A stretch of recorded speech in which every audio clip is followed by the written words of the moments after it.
This tape was made during the special dinner held at the Jerusalem Hilton Hotel, to which a number of Israeli leaders and diplomats attended. We were very blessed by their presence. The first speaker that you're going to hear is Mr. Ehud Landau. Mr. Landau is a senior diplomat of the State of Israel, having served in a number of countries, but particularly here in the United States. Mr. Landau.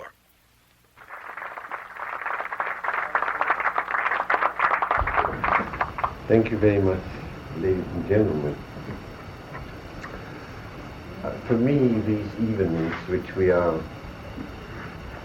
repeatedly having every year at least once, are one of the very wonderful experiences.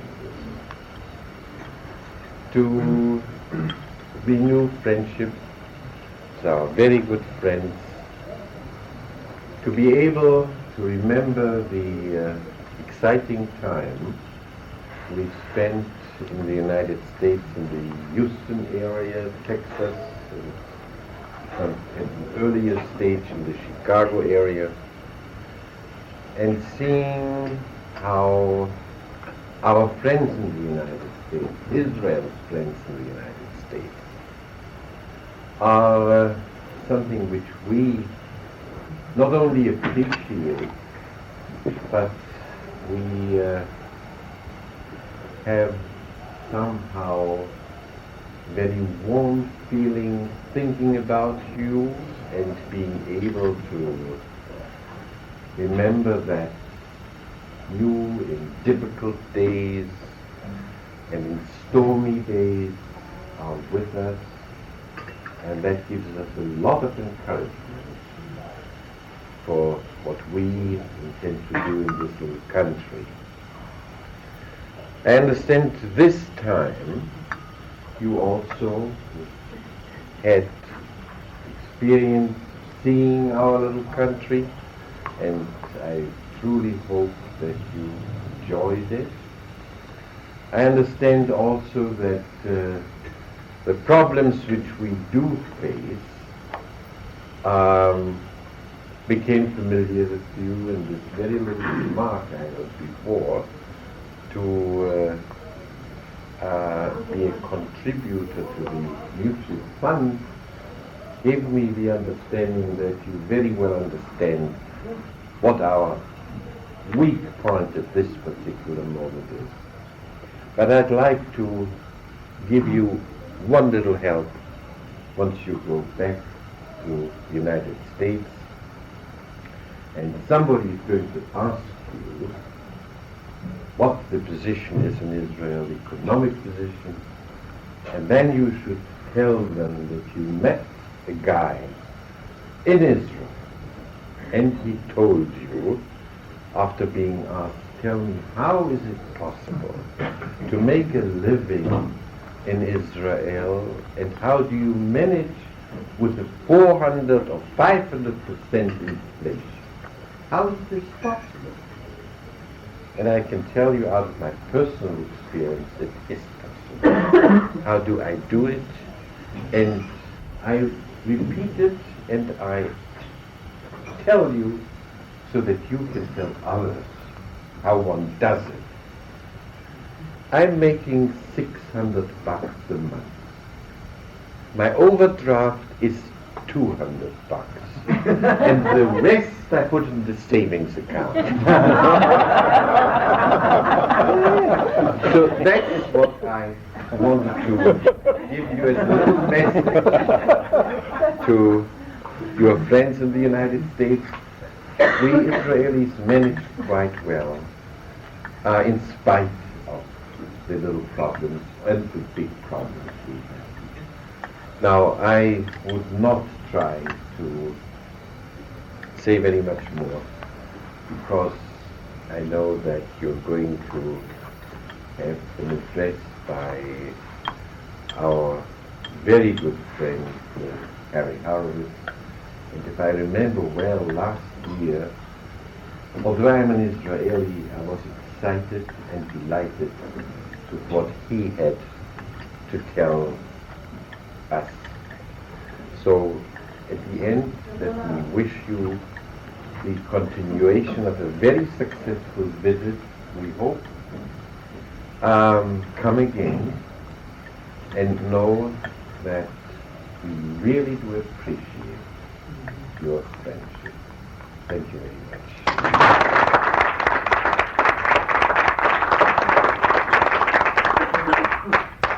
And now I would like Yitzhak Lior to have the opportunity to greet you.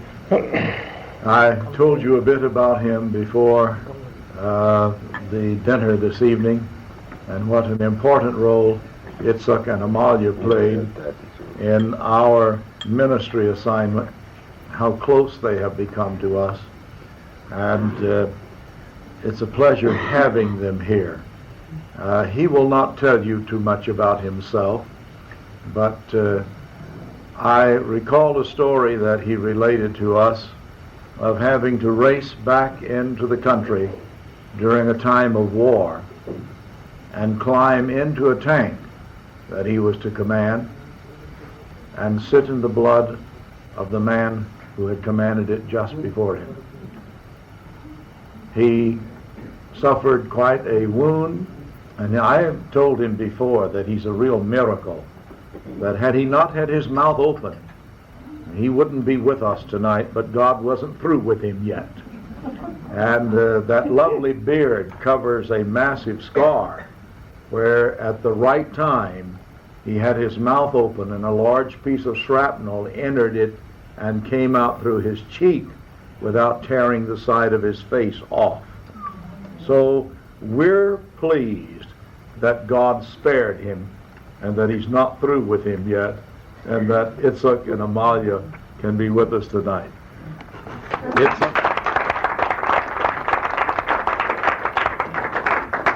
Well, the message, Hilton, may be just keep your mouth open. I want to continue briefly on what my dear friend Ehud started. You are a short time in Israel. It's a complex country, a complex state. A famous author, Barbara Tuchman, once labeled Israel a state of unlimited impossibilities. And to a great extent it is true. I remember the story of the famous author who came to write a book about Israel, and he asked for an audience with our late Prime Minister, Mrs. Golda Meir, and when he came to her, she asked him, when did you arrive to Israel? And he said, I arrived yesterday. And she asked him, when are you leaving? And he said, I'm leaving tomorrow. And a little bit surprised, she asked him, so what kind of a book will it be about Israel? And he said, the title will be Israel Yesterday, Today, and Tomorrow. And I think that on your first visit, probably you were impressed primarily with the landscape. And that's the nature of things. And I remember that these were my first experiences in the United States as well, when we came first to Chicago. And then we moved to New York, and then we came to Houston, and I think that it was in Houston that we began to appreciate what I call the human landscape of the United States. And this was the real experience. And in this context, one of our experiences was to meet Hilton and Joanne and the family and the group around them. And I remember the days of the Ezekiel file, how Hilton Sutton and the Consul General of Israel were traveling the Panhandle, church after church, and delivering messages together. And I wish that some of my colleagues in the Middle East, in the Ministry of Foreign Affairs, would have undergone such an experience, which I consider to be quite unique, because it took some time, but then we got really to know some aspects and some facets of the United States, which usually are quite far from us. And I think that one day may come and you will get to know the human landscape of Israel better, which is also quite an experience in itself, Israel being a melting pot like the United States 100 or 150 years ago and ongoing until these days.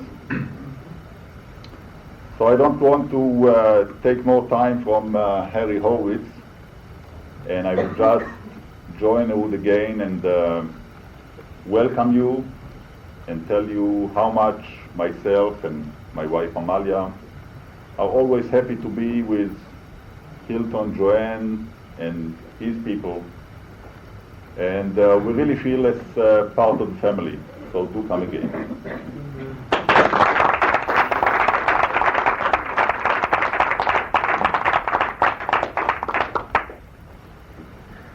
And now it's my very happy privilege to introduce our speaker for this evening.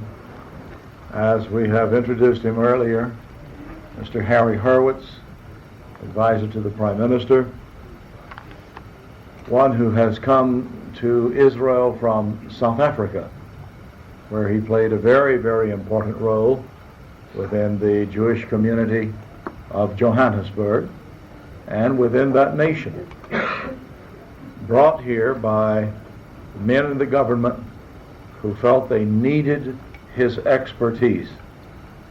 And he has been a real champion for the nation of Israel, not only serving as the advisor to the Prime Minister, but for a period of time as the Minister of Information stationed in the United States. What a joy it was to have he and Frida there in the States with us for that period of time. And we always look forward to having the opportunity of visiting with them when we're here, or when the opportunity presents itself for them to come and visit with their children in Houston. So it's a pleasure to have you both with us tonight. And Harry, it's your turn now. Thank you very much. I am particularly pleased that my good friends Ehud and Yitzhak addressed you earlier, that they are part of the program, part of the evening, because these two men really have served the nation in exemplary fashion and still do so. And we are very fortunate to have them with us this evening. I want to take the opportunity of extending a formal welcome, or even though you're about to leave, a formal welcome to the group in the name of the government and the people of Israel, to tell you how much we appreciate the efforts that Hilton, Joanne, and their daughters have made over the years to develop friendship between Americans and Israelis, between Bible-believing Americans and Bible-believing Israelis, and between Americans and Israelis, and to come here and bring groups and to help the people of Israel in the manner in which they have done. I had the privilege of accompanying Hilton to a meeting with the alternate Prime Minister of Israel, Mr. Shamir, on Friday. And I want to say to this group of his friends that nowadays very few people outside the political world, outside the military world, are able to take time of the Prime Minister or the alternate Prime Minister, who are working under such tremendous difficulties and pressures. But when Mr. Shamir, the alternate Prime Minister, who is also the Foreign Minister of Israel, we have a very complicated political situation in the country at the moment, a unique political situation.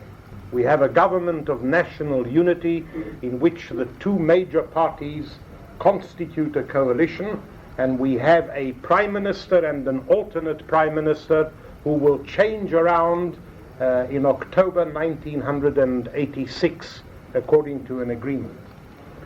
So Mr. Shamir doubles in two capacities as alternate prime minister and foreign minister, and he was delighted to receive Hilton on Friday, to take the opportunity of thanking him for all that he has done, to listen to what he has to tell us, and to urge him to continue with the efforts that Joanne and he have made over the years.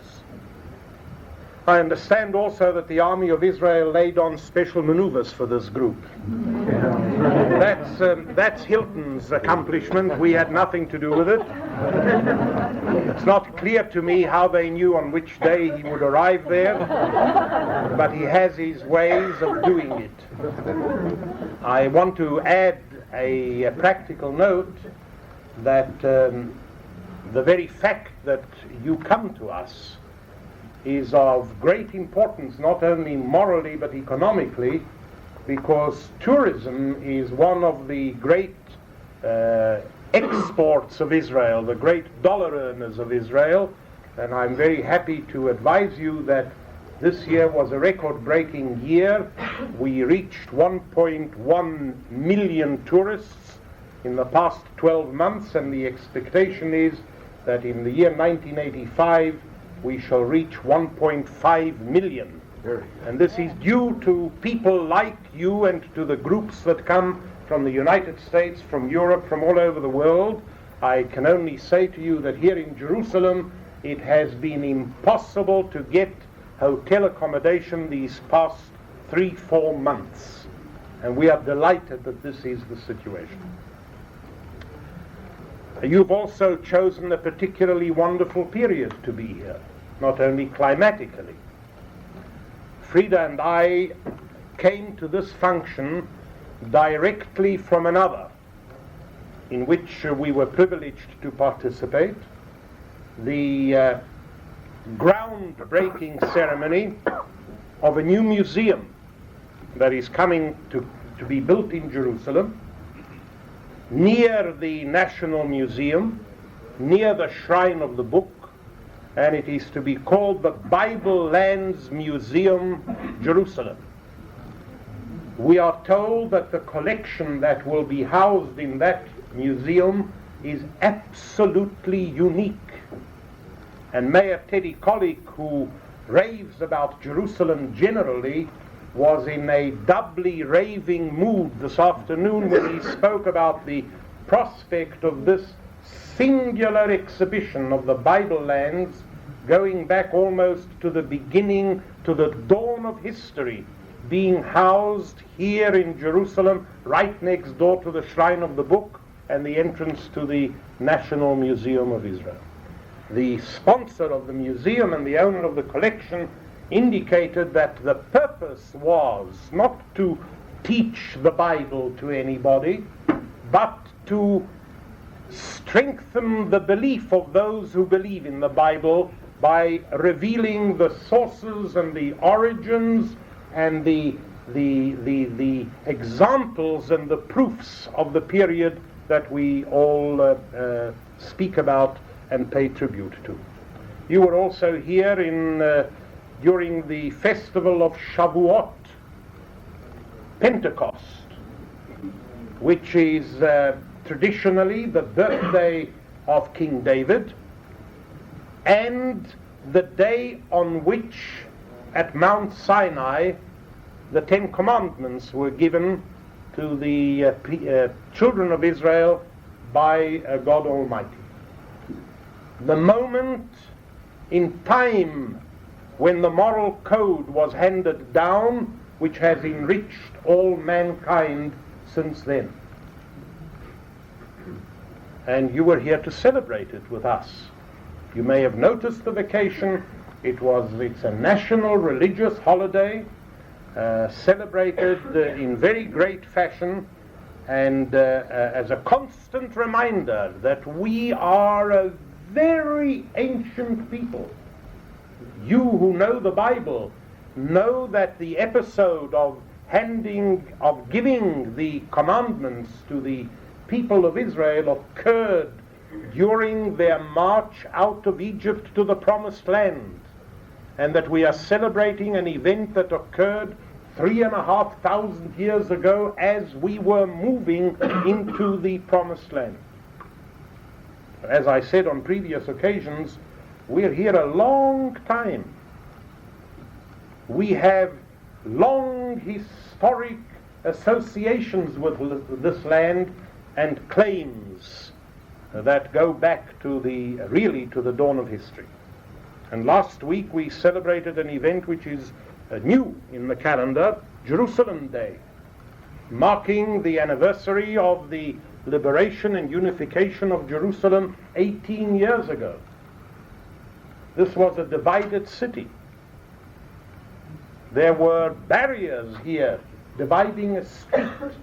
There was barbed wire separating portions of Jerusalem.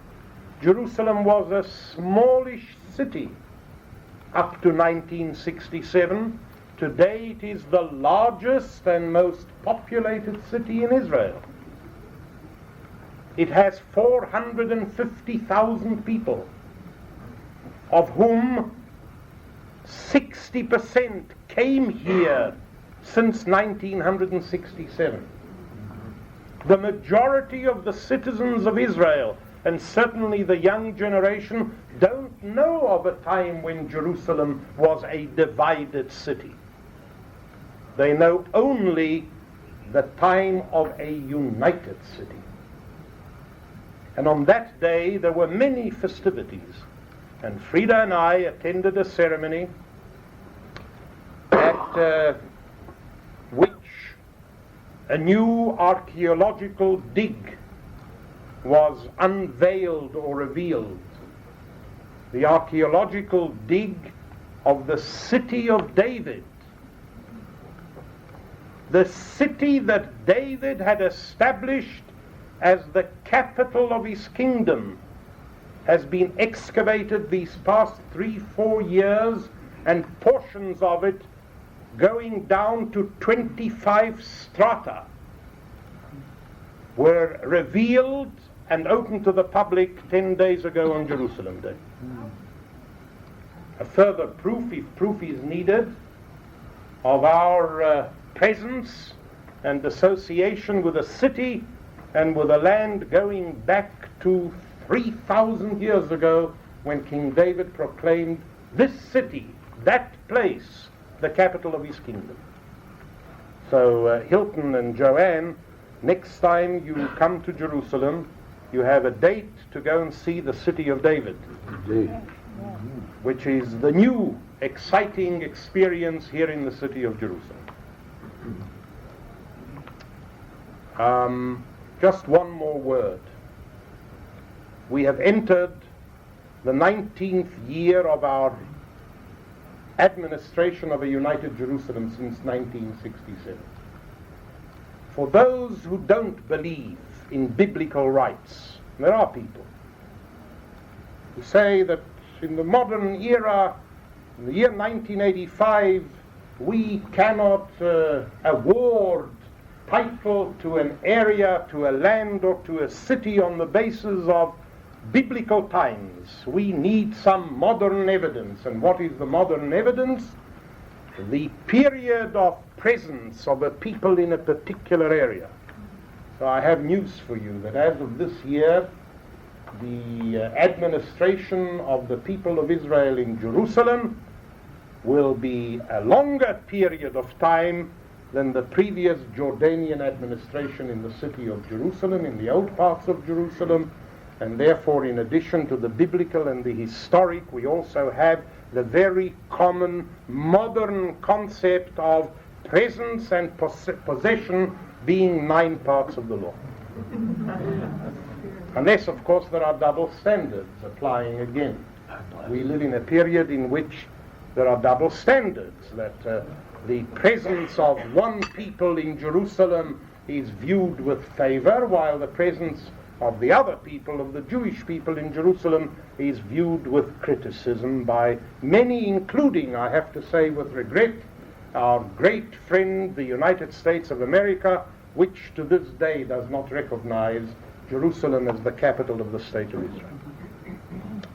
We are talking of double standards, and I must say one word about an incident that is taking place still now in Lebanon, in the refugee camps of Sabra and Shatila, where a real massacre is taking place. It has been going on for 7 days, and the world is silent. There was a different response of the world 3 years ago, when, although Israeli forces had nothing whatever to do with it, there was an outcry because of a similar episode taking place in that camp. And today the silence is deafening in a world that should be crying out to heaven over what is taking place in the north of this region. But my dear friends, I want to spend the next few minutes on a subject to which both Ehud and Yitzhak related, and I want to say how happy I am to hear that you were combined with a financial seminar, and I endorse the statement of our friend Mr. Spear that you should remember to purchase mutual funds for Israel. This is not a good day for an Israeli citizen. As of this morning, all the prices went up. And if Ehud was able to manage on his salary of 600, he was talking about yesterday and not about today. And tomorrow, certainly not. In order to cope with a very difficult economic situation, we took a number of extraordinary measures. First of all, we created a government of unity, which is a rarity. Yes. Secondly, we are applying very harsh measures. And though it may not be obvious at this point, the people of Israel are being called upon to tighten their belts. I am dreading the thought of going to the gas station at the end of this week to fill up my car. I'll be paying in thousands of shekels for a few gallons of gasoline. It's a very difficult time. Subsidies have been reduced, prices are going up, wages are being frozen.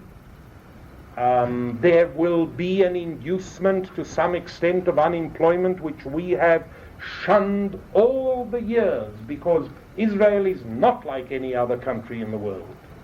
Israel is today one of the few, if not the only countries in the world that is still seeking to increase its population by encouraging immigration. And immigration does not come to a country in which there is a high incidence of unemployment. So we have to avoid it to the best of our abilities.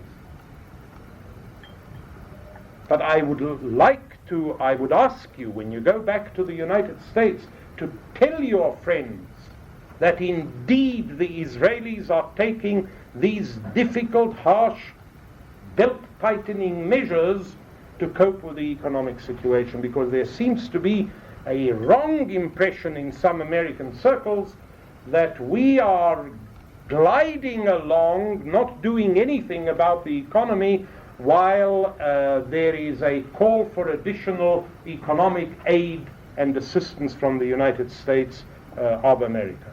It's not the case. The Israelis have really taken it on the chin right now. America understands, and this is a factor of great importance, that the United States administration, which believes in the need for a strong Israel, understands that a strong Israel means an economically sound Israel. and therefore is ready to assist and to cooperate in various ways. There are reasons for the economic difficulties of Israel. It's not some result of mismanagement. I remember the first time that we appeared as a team. This is almost like the old firm getting together. We appeared as a team in Houston at an Ezekiel file function, and I remember Yitzhak and I and others making the same statement, that ours is a land of milk and honey, but that those who wrote the Bible forgot or overlooked, including a third word, that it's a land of milk and honey and oil. And because we left out the word oil in the Bible, we are today a land that is materially very, very poor. By the way, when I used that story in New York a little while ago, somebody reacted very negatively. He said, it's not true that this country does not have oil. We are drilling and we are finding the first signs of oil, which is a very healthy and a very encouraging note. Yes. So the main reason for Israel's economic difficulties is that materially we are a very poor country. I always ask our American friends to imagine what the case would be if tomorrow morning you woke up in Houston or wherever and discovered suddenly that the United States does not have oil and does not have coal and does not have iron and does not have magnesium and does not have platinum and does not have anything that they enjoy in such abundance under the ground. Or if the same applied to Canada or to England or to Africa or wherever. But in our case it's real. So that's the first reason. Second reason is that this small nation is the one with the highest expenditure on defense in the world, or one of the highest, between 25 and 30%. And we shall have to continue investing at that rate in defense for a considerable period of time. And thirdly, we are one of the few nations in the world that's paying a tremendously high price for peace. When we signed a peace agreement with Egypt and left the Sinai, we undertook an expenditure of additional $10-12 billion to make up for the losses of that presence in the Sinai with oil, and we had to relocate our military and air and naval bases at tremendously high cost. But, my friends, and that's the point I want to end with in relation to your mutual funds, and I'm not making a pitch for your mutual funds or for any other specific form of investment. I want to tell you a story of an experience I had on a recent visit to the United States, and exactly it happened in Houston. Being away from the nerve center of our lives here in Jerusalem and not knowing what was going on in the country or in the world, I spent a lot of time watching CNN on television. And CNN has a program at 5 o'clock in the afternoons called Moneyline. Everybody's shaking, nodding their heads. Yes.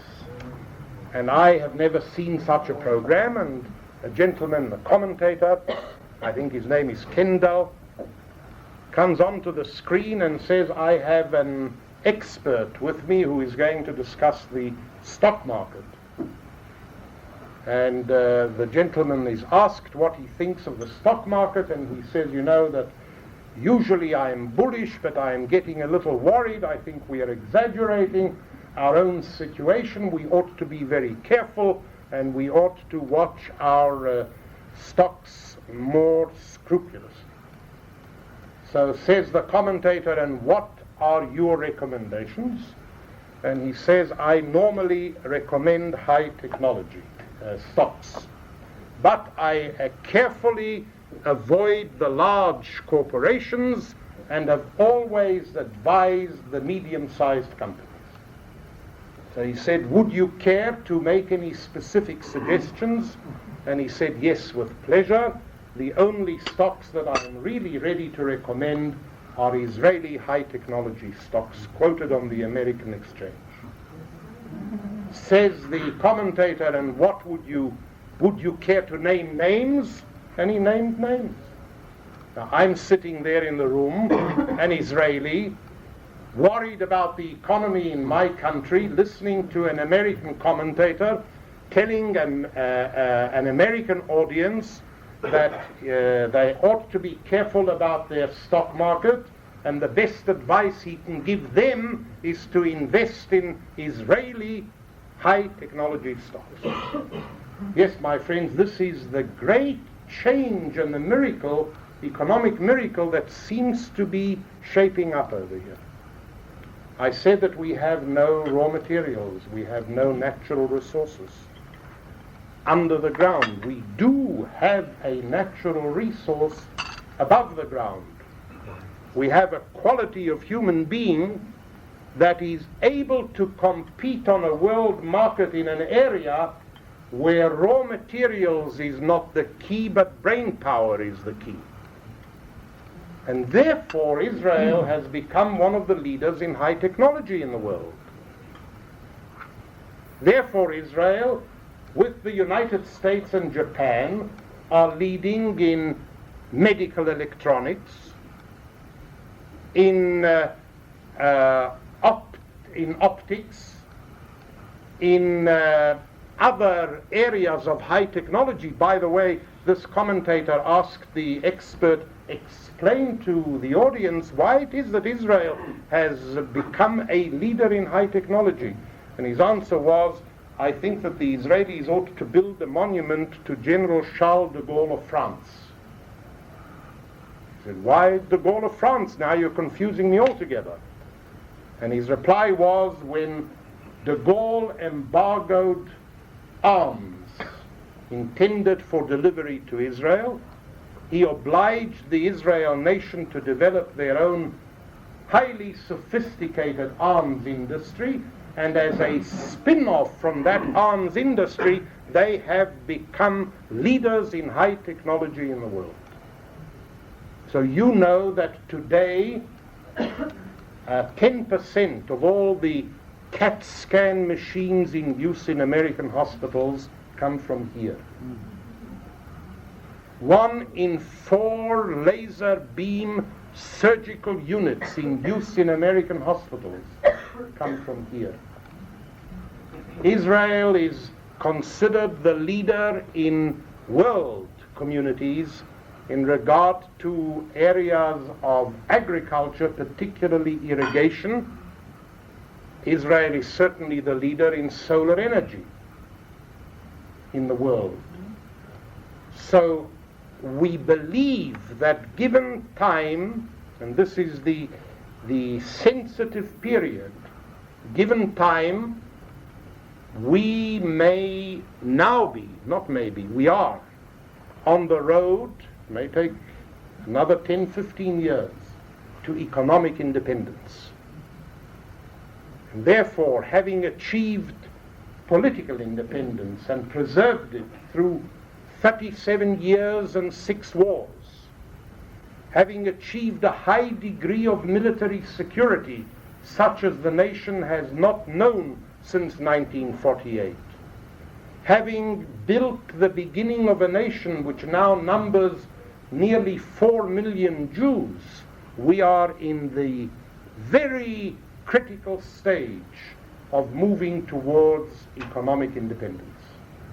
And with the help of the Jewish communities around the world, with the help of our Christian friends around the world, we believe that we shall attain it. And so whatever you do, like visiting, whatever you do, like a mutual fund for the benefit of Israel, is a major factor in the battle that is now being waged. I thank you for having come to the country. I hope, like my friends, that you had an interesting time, that you will enjoy the remaining portion of your stay. To those of you who are here for the first time, I wish you many happy returns. To Joanne and Hilton and their families, good health, and come back often. You will always be most welcome friends and guests.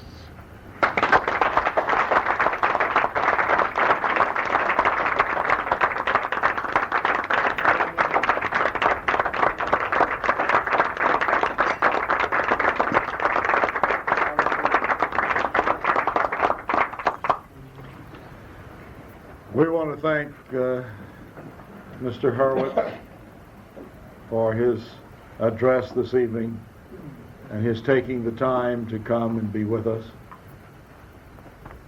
If you have some specific questions, perhaps for just a few minutes, I'm sure that he will give you answers for them. Who has the first one? Odell McBrayer, an attorney from Fort Worth, Texas, or as they say in Texas, if you remember, Fort Worth. Well, Cowtown. I was wondering, Dr. Sutton's told us a lot about the embassy, the U.S. embassy being in Tel Aviv, I believe, instead of Jerusalem. I'm sure your nation would like to have it here. And is your government doing anything with ours in bringing it here, and what can we do to help that? Yes, the government of Israel has made it known throughout the years, and more especially the last few years, that the present situation is anomalous, that the embassy, the capital of Israel is Jerusalem. There isn't another capital. The Congress of Israel, the Knesset, is in the capital, in Jerusalem. The residence of the president, the White House of Israel, is in the capital, in Jerusalem. The High Court is in Jerusalem. The ministries of the government are in Jerusalem. So whether someone likes it or does not like it, this is the capital. And the situation where countries accredited to us, including friendly countries, and especially the great friend, the United States, do not have their embassies, is an anomalous and extraordinary situation. And we have asked our friends to revise their attitudes, to reconsider. We are confident that ultimately they will come to Jerusalem, that it is impossible to perpetuate a concept based upon an artificial past division. Now, we can't force it, but the people of the United States can express their sentiment and have expressed their sentiment. The matter was almost coming to a vote in the Senate and Congress this past 12 months. And only the intervention of high authority and the indication that even if there were a vote, it would not necessarily be acted upon, stopped the process. But there is a strong move in the United States, and we felt at the time that the very fact that the matter was discussed, the very fact that the Senate was holding hearings and Christian leaders appeared before the Senate committee at the hearings, was a very important step forward. We can only continue to hope and pray that the logical and inevitable step will be taken in the not too distant future. I think you ought to mention, Hilton, that for some years our friend Yitzhak Lior was in Washington in a very important position as the liaison with the Hill, and he has important views, and if he wants to elaborate on this point or others, I'd welcome it very much. I just second the motion. What is our reluctance? The reluctance. I'll tell you what the reluctance is. In 1947, the United Nations adopted a resolution, the famous resolution, which gave recognition to the concept that in Palestine, and here we have to get involved in history, and I'm not sure we have the time, I'd be happy to do it, but we'll take it as read that in 1947 the United Nations adopted a resolution that here in Palestine would be created two states, a Jewish state, a small Jewish state, and an Arab state, and that Jerusalem would be an internationalized city. We accepted it. The leaders of Israel at the time accepted it. The Arab nations rejected it and went to war against the fledgling Jewish state. 6 armies invaded this country and on the day of its birth. And the result of the war washed away whatever terms that resolution had envisaged, including the resolution that Jerusalem was to be an internationalized city. It's an impossibility. You cannot say we went to war, we tried to destroy the Jewish state, having lost the war, now we want the original proposals of the United Nations. It doesn't exist anymore. But the United States, Britain, France, and others said there is a resolution of the United Nations of 1947. A resolution that died the day the Arab armies invaded the Jewish state. And until they understand that this is an impossibility, they have their embassies in Tel Aviv. The United States doesn't even recognize our presence in this part of the city, not the old city, in the new parts of Jerusalem. So we do have a problem, and if you speak to your senators and congressmen, tell them that the time is coming when this anomalous situation should end. We will. You see in the future President Reagan coming to your country, and what effect would it have on if he did? Well, he would be a most welcome guest.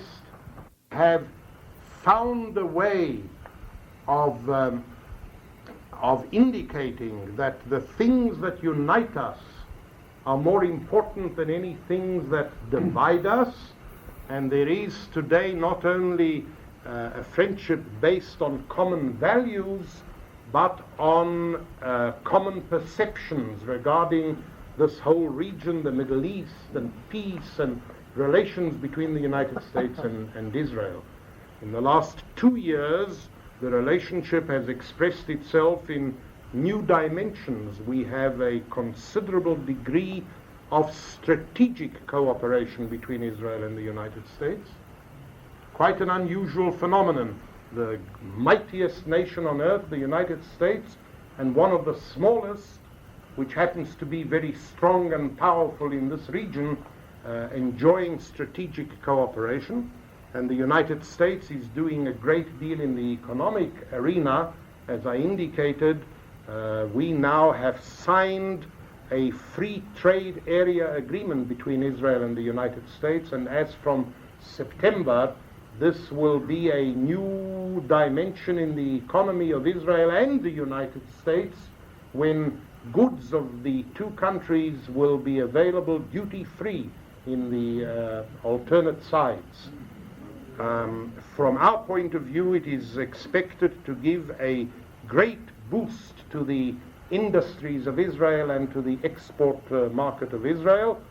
In our case, the proportions are gigantic. If we have an increase of $2 billion worth of exports, it is tremendous.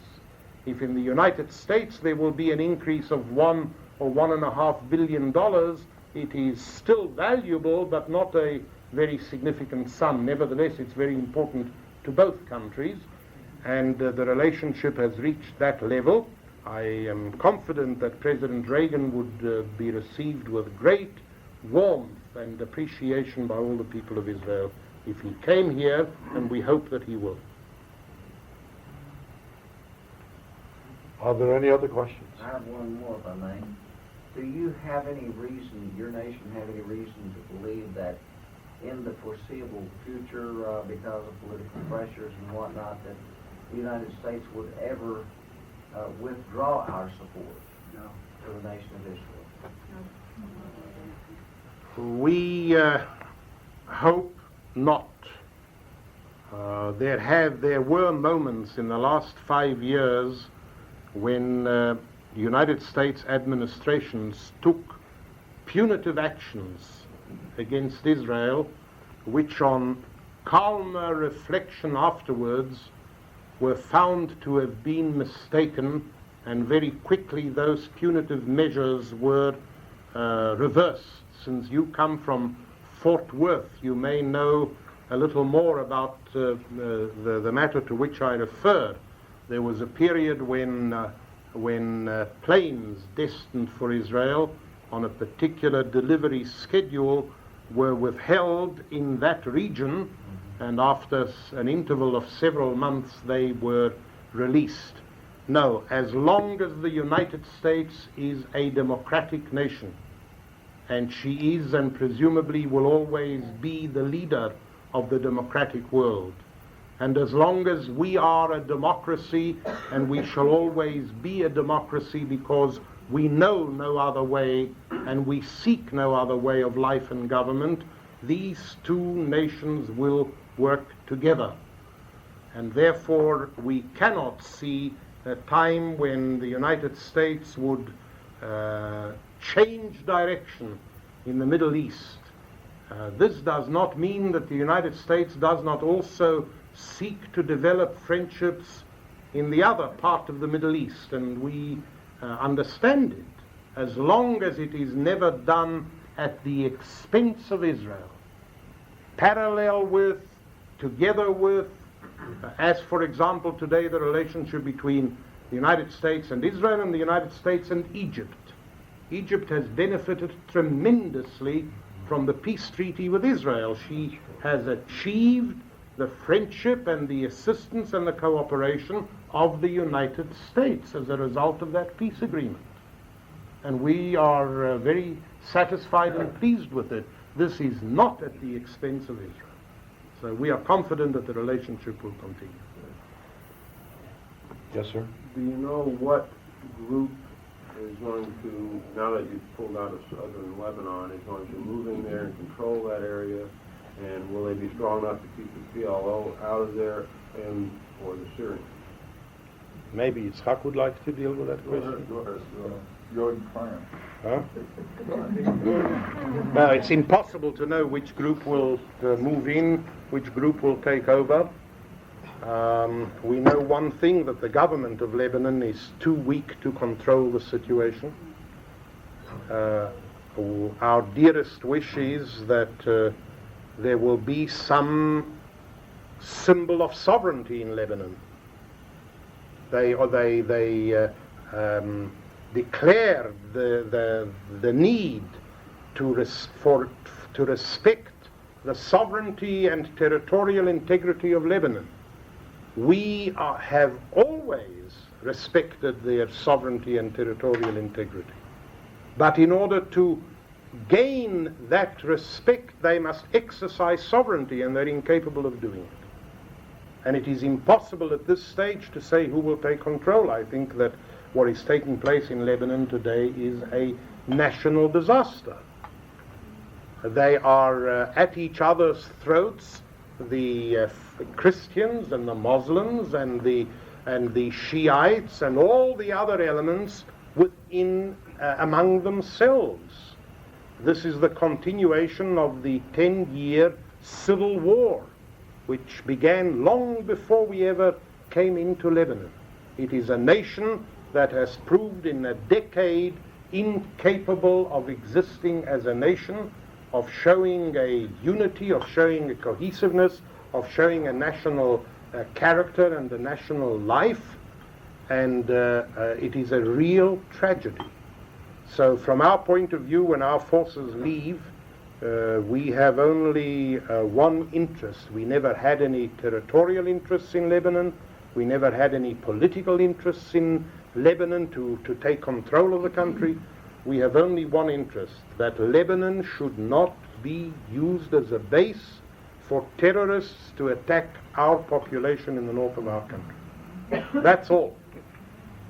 The same applies to Egypt, to Syria, and to Jordan. The fact is that neither Egypt, nor Jordan, nor Syria permit terrorists to establish a base in their countries with a view to attacking Israel. Lebanon permitted it not because they wanted to, I give them the full credit for it, but because they were simply too weak to prevent it.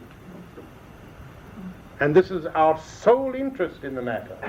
If they are unable to stop the terrorists from coming down south again and operating against us, then of course the army of Israel will have to take measures for the protection of our population.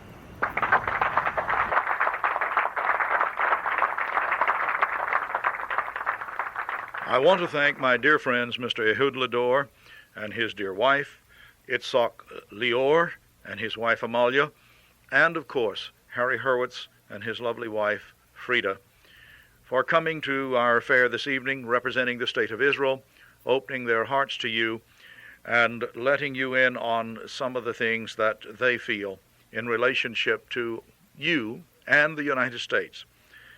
We thank them very much and pray God's blessings upon the State of Israel. May I ask you that have listened to this tape to continue your prayers for the State of Israel and its people, praying also for the peace of Jerusalem, as is so stated in Psalms 122 and verse 6. I wish that all of you could have been along with this tour. Perhaps in the near future you can accompany us. God bless you. What military miracles has God performed in defense of Israel in recent years? What prophetic events have yet to be fulfilled in Israel before the second coming of Jesus? What do UFOs have to do with Israel? What are the parallel acts of God in behalf of Israel and the Church? You'll discover answers to these exciting questions in Hilton Sutton's informative 6-tape series entitled Israel in Prophecy. It's designed to edify you and build you up with a working knowledge of your relationship with Israel. To receive your 6-tape series, Israel in Prophecy, just send $30 post-paid to Mission to America, 736 Wilson Road, Humble, Texas, 77338.